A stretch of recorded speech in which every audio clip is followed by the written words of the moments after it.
Welcome to USA Customs Clearance's help for importers. Let's dive into the world of plywood importing, a journey that transforms simple panels into the backbone of construction and manufacturing. We'll travel through the regulations, market demands, and strategic sourcing of this $55 billion industry. Plywood, often mistaken as timber, is actually a composite wood product.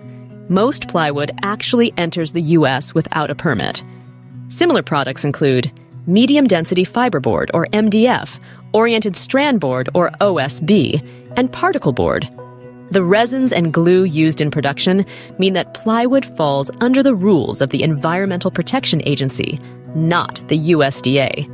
The EPA can file penalties of up to $37,000 USD per day for non-compliant shipments. Let's review some additional regulations. CITES permit. This is required if the plywood's raw materials come from an endangered species.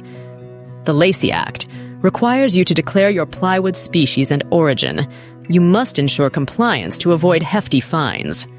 If your plywood falls under HTS code 4412, a Lacey Act declaration is non-negotiable.